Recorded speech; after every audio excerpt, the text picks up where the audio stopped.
I never thought a Thanksgiving dinner could end a 14-year marriage. Not the marriage that survived a layoff, a miscarriage, and 3 cross-country moves. But there I was, standing in my in-laws' dining room on a Thursday in November, listening to my wife turn me into the entertainment, and realizing I'd been letting her do it for years. My name is Edmund Price. I'm 51 years old, and I've spent the last 2 decades working in civil engineering. Not glamorous. Not the kind of job that gets brought up at parties unless someone wants to know why a bridge costs so much. But I'm good at it. I manage multi-million-dollar infrastructure projects, coordinate with city planners, manage crews of 40, and deliver on deadline. I'm methodical. I'm calm under pressure. I don't panic. At home, apparently, I was a different story. My wife. I'll call her my wife because that's what she was for. 14 years, and I think she deserves that even now. Her name is Cecily. We met when we were both 36, both divorced once before, both convinced we knew what we were doing this time. She was a high school vice principal, sharp, organized, the kind of woman who had a plan for everything, and a backup plan for that. We were a good team. At least I thought so. We had 2 kids together. My stepson from her first marriage, who came to us at age 8 and is now 22 and in college, and our daughter together, who just turned 12. When we blended this family, we did it carefully, deliberately. Cecily ran the household with the same precision she ran her school. I kept things funded and showed up on weekends and coached Little League for 3 seasons, even though I didn't know the first thing about baseball. It started small. It always does. About 3 years ago, Cecily began making jokes at my expense. Light ones at first. The kind where you laugh along because it seemed harmless and you don't want to be the guy who can't take a joke. I'd forget to pick up something from the grocery store and she'd say in front of her sister, "Classic Ed, I could write it in the sky and he'd still come home empty-handed." Her sister laughed. I laughed. I put it in the category of married couple ribbing and moved on. Then it became more pointed. I took our daughter to her Saturday dance class and lost track of the pickup time by about 20 minutes. Traffic. I got stuck on a call. I've driven that route 100 times. When I got there, Cecily was already in the parking lot, and she waited until we were inside the studio lobby before she said to the other parents, people I saw every week, "Finally." I keep telling them, "Ed, it's not a deposition. You don't have to show up fashionably late." People chuckled. I smiled because what else do you do? But something about being corrected like a child in front of strangers sat with me for the rest of the day. I mentioned it to her that night, casually, not accusatory, just, "Hey, that kind of stung a little." She looked genuinely surprised. I was just kidding around. "I know, just letting you know." She patted my arm and said, "You're too sensitive sometimes, Ed." And that was that. The next month, we had dinner with my colleague and his wife. Good people. The kind of dinner where you're trying to be relaxed, but you're also aware that this is professional adjacent. That what happens at that table follows you back to the office. Halfway through the meal, my colleague's wife asked how I was handling being the logistics guy at home, now that Cecily had taken on more responsibilities at school. Cecily answered before I could open my mouth. "Logistics," she said, laughing. "That's generous."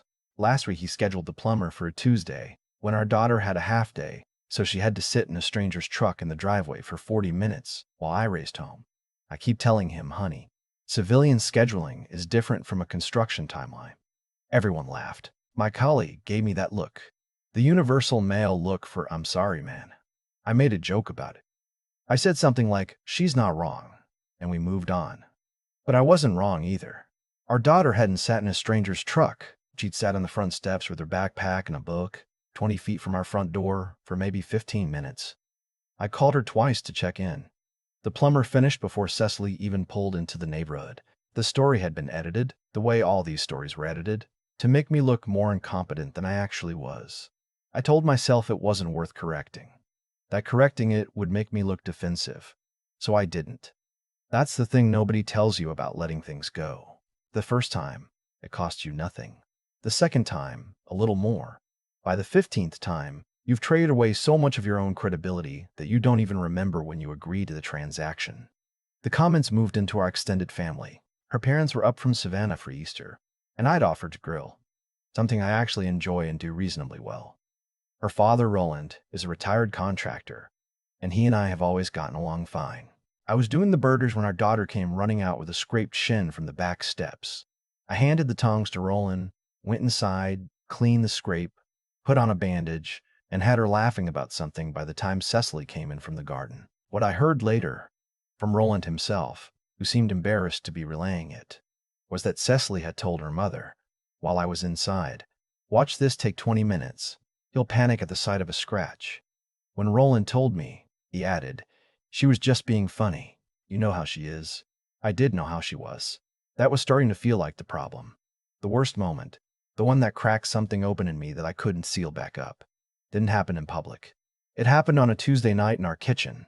Our daughter had come to me for help with a history project, the Civil War.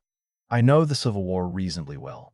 I've read a fair amount on it since my own father used to drag me to battlefield sites as a kid, which I resented at the time and now consider some of the best education I ever got. I sat with her for an hour and a half at the kitchen table, going through primary sources, helping her build a timeline, talking through the causes and the human cost of it. She was genuinely engaged. At one point she said, "Dad, how do you know all this?" I told her I'd been interested since I was about her age. She thought for a second and then said, "Mom always says you only know work stuff." I kept my face neutral. I said, "Well, now you know she's not entirely right." After she went to bed, I sat at that table for a long time. My 12-year-old had been conditioned to be surprised that I knew something outside of my professional lane. She hadn't developed that assumption on her own. Kids don't do that. They learn it. And she learned it at home, from the person who was supposed to be my partner. I tried to talk to Cecily about it. I picked a calm night, no kids around, framed it as a concern about what our daughter was absorbing. Cecily's first response was to correct my framing. "I've never said you're unintelligent." Her second response was to list the things she manages alone while I work long hours. Both things were true, and I said so. But I told her they weren't the point. The point was the pattern, the cumulative effect, the way our daughter was being taught to see me. Cecily said, "I hear you. I'll be more careful." She wasn't more careful. She was careful for about a week and then reverted. The jokes came back, quieter for a while, and then louder. By November, 14 months of this, 3 years if you count from the beginning, I was walking into Thanksgiving at her parents' house in Savannah, feeling like a man who'd agreed to a role in a play he never auditioned for. Roland and his wife, May, were warm as always. Her brother and his family were there, 3 kids under 10, chaos in a good way. I was helping in the kitchen because I genuinely like cooking, and May never turns down an extra pair of hands. I was making the gravy. This sounds minor. It's not. Good gravy is chemistry. It's timing. I've been doing this particular recipe since my own grandmother showed me, and every year it came out right. Cecily came into the kitchen while I was whisking. She looked at the pot, then looked at her mother and said, "We're letting Ed make the gravy. Somebody say a prayer." May laughed. Our daughter-in-law laughed. I kept whisking. Cecily added, "Last time he tried to help with Thanksgiving at our place, he forgot to thaw the turkey until 10 the morning of. We were eating at 9 at night." There were more laughs. The turkey story was from 6 years ago, our first Thanksgiving as a married couple, when I had genuinely made that mistake. I'd owned it at the time. I'd ordered pizza at 4 in the afternoon and made it a joke, and everyone had a good time. But she was still telling it, 6 years later. It was still my defining Thanksgiving contribution. Roland caught my eye from across the kitchen and gave me a small, careful nod. I didn't know what it meant yet. We sat down to dinner. The gravy was perfect. Nobody said anything about it. 40 minutes into the meal, Cecily started telling a story about the school year, some administrative situation that had required her to manage several moving parts at once. It was a good story, actually. She's good at those. And then, connecting it to nothing, she pivoted. "It's funny. Ed's the same way with the kids. Very well-intentioned, completely lost on the details." She smiled at me when she said it, like it was affection. "Last month he signed our daughter up for the wrong session of swim camp. She showed up, and they had no record of her. I had to handle it from a faculty meeting." She shook her head. "I swear, I need a personal assistant just to manage him." The table laughed, and I don't know what it was. The particular way she said him, like I was an item on a to-do list, or the fact that Roland was looking at his plate, or that our daughter was sitting right there and had heard every word. But something in me just stopped. I set down my fork. Quietly, "Cecily." My voice was level. "Stop." She looked at me. "What?" "I'm asking you to stop telling stories about me like I'm not sitting here. The table went still in the particular way that Thanksgiving tables do when something real happens. Her brother's youngest dropped a roll and nobody moved to pick it up. Ed, I know what you're doing. I kept my voice down. I wasn't going to make it a scene for the kids. But I'm asking you to stop. Now. She looked around the table. Her jaw tightened. This isn't the time. You made it the time. I looked at Roland, then at May. I'm sorry for this. It's not directed at you. I put my napkin on the table, pushed back my chair, and said to my daughter, I'll see you at home, sweetheart. I walked through the kitchen, got my jacket from the coat rack by the back door, and left. I sat in the car for about 10 minutes, not going anywhere, just sitting, watching the light on the oak trees in Roland's yard. My hands weren't shaking. That surprised me. I expected them to be shaking. I drove to a Marriott about 4 miles from the house. I got a room, sat on the edge of the bed, and texted Cecily, staying nearby tonight. I'll call our daughter before bedtime. We need to talk when I get back, but not today. She called twice. I didn't answer. I texted our daughter at 8, talked to her for 15 minutes about the swim camp situation, which, for the record, I had called and resolved within 48 hours of discovering the error, and told her I loved her and I'd be home soon. I stayed 2 nights. On the second afternoon, I got a call from Roland. He'd gotten my cell number from Cecily, which meant she'd given it to him, which meant she wasn't entirely opposed to the conversation. He asked if I was all right. I said I was. Then he said, I want to tell you something I probably should have said a few years ago. He told me that he'd watched this pattern develop, that he'd watched Cecily become her mother in this one particular way. May, for all her warmth, had done the same thing to Roland for the first 2 decades of their marriage. The jokes, the corrections in public, the stories edited just enough to cast him as the family bumbler. He said he'd stewed about it for years and never said anything, and it had eaten a hole in him. He'd finally confronted May in their late 50s, and it had taken her almost a year to really hear him. But she'd heard him, and they'd found their way through. I watched Cecily do it to you tonight, he said, and I watched your face when she said it. And I thought, somebody needs to tell this man he's not imagining things. I had to hold the phone away from my face for a minute. He told me Cecily had barely spoken since I'd left, that she'd cried that night, which he hadn't seen her do in a long time, that May had sat with her for 2 hours, and that some version of accountability had been reached, at least within his daughter's own head. He didn't know what it meant for us. He said that was up to us. I went back the following morning. Our daughter was at her cousin's house. Cecily had arranged that, which told me she was thinking about how to do this right. Cecily was in the kitchen. She'd made coffee. She didn't say anything clever. She just poured me a cup and sat down. I sat across from her. The swim camp, I said, because I wanted to start there, somewhere concrete. I made a mistake. I called the facility and they found a spot in the right session. Our daughter knew about it within 24 hours. Why are you still telling it as a story about me being lost? She looked at her hands. I don't know. Yes, you do. A long pause. It got laughs, she said quietly. And I think somewhere in the last few years, it became how I talked about you. Like a shorthand, and I didn't notice when the shorthand became the whole story. That was the most honest thing she'd said to me in probably 2 years. I told her what our daughter had said to me at the kitchen table, about only knowing work stuff. I watched the color leave Cecily's face. She said that? She did, because that's what she's been taught. Cecily pressed her fingers to her mouth. It wasn't performed. She was genuinely reckoning with something. What came next wasn't a dramatic declaration. It was slow and uneven and difficult. She didn't promise to be perfect. I didn't pretend the last 3 years hadn't happened. We talked for almost 4 hours that morning, and by the end of it we had something that felt less like resolution and more like a starting point, which, in a long marriage, might be all you can ask for. She told our daughter that afternoon that she'd been unfair to me, that she made me the butt of jokes when I didn't deserve it. She didn't editorialize. She didn't protect herself. Our daughter listened very carefully and then asked, "Is Dad okay?" Cecily said, "I think so. I think we're going to be better." The next 6 months were imperfect in the way all real change is imperfect. Cecily slipped twice in social situations. Old habits, company around, the old machinery tried to kick on. Both times she caught herself mid-sentence and redirected. One time she came to me afterward and said, "I almost did it again at Wendy's birthday party." I stopped myself. I thanked her for telling me. I made changes too. I started handling more of the household logistics, not because I'd been failing, but because I wanted to make it harder for the shorthand to feel accurate. I put a shared calendar on both our phones. I took on school pickup twice a week. I showed up at things I'd been skipping because work made it easy to skip. The real measure came at Easter this past spring, back in Savannah. Roland was manning the grill. I was inside helping May with the sides.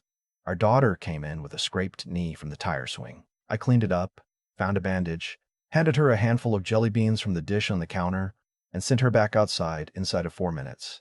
When Cecily came in and saw the bandage on our daughter's knee, she looked at me and said, "You handle that?"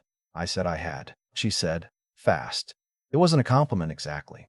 It was just an acknowledgement, a small, quiet acknowledgement that I was capable, that I was present, that I was here. From Cecily, in that particular moment, that was everything. There are things I wish I'd done differently. I wish I'd spoken up the first year instead of the third. I wish I'd been clearer about what it was costing me before it started costing our daughter something too. I stayed quiet for too long because I thought that's what you do in a marriage. Absorb, accommodate, pick your battles. And maybe that's right, some of the time. But there are things that aren't battles. They're just the right to be seen accurately by the person who chose you. That's not a battle. That's a baseline. I'm not going to tell you we fixed everything. I'm not going to tell you the jokes never surface, or that our daughter hasn't absorbed things she'll have to unlearn. I'm not going to tell you it was easy, or that I didn't lie in that Marriott room thinking about what a different life might look like. What I'll tell you is that the gravy was perfect, and nobody said a word about it, and I made it anyway. And now, when I make it, Cecily calls the kids in from the other room and says, "Come watch. Your dad knows what he's doing." That's enough. For now, that's enough. For now, that's enough. I've thought a lot about why I waited 3 years to say something. Not in a punishing way, I'm past that, but in the way you try to understand a decision you made so you don't make it again. And what I keep coming back to is this.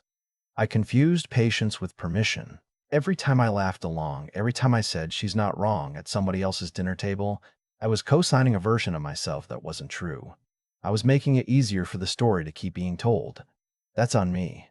Not entirely, but enough that I have to own it. There's a version of this where I speak up after the first dinner party, where I say, quietly and without drama, "Hey, that's not actually how it happened, and I'd appreciate you not doing that."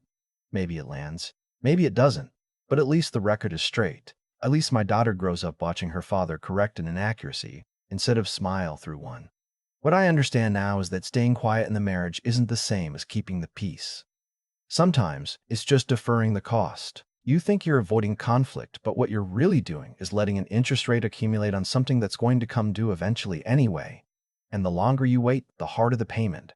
Roland told me he stewed for 20 years. 20 years of absorbing those small corrections in public, those edited stories.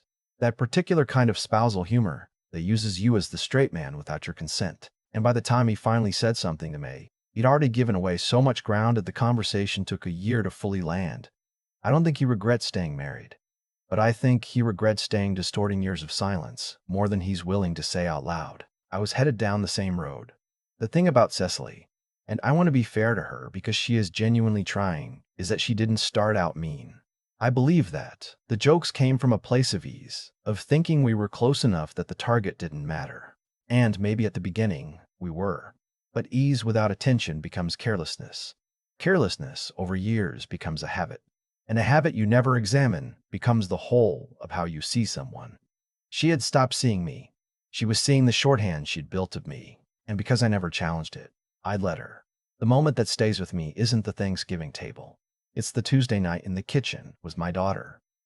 The way she looked up from her history project with genuine surprise that I knew something outside of work, 12 years old, and already carrying an assumption about her father's limits. That was the real cost. Not my pride, not my reputation with colleagues, not the edited turkey story that was still making the rounds 6 years later. It was that look, that small, quiet surprise that I was more than one thing. No one hands you your self-respect back once you've spent it. You have to reclaim it yourself, in real time, in specific moments, with your actual voice. That's what I did at that table. Not perfectly, not with the right words or the right timing, but I did it. And it turns out that doing it, even messily, even late, changes something. Not just in Cecily, in me, in my daughter, who watched her father set down his fork and say stop, and who, I hope, filed that away somewhere useful for when she needs it herself.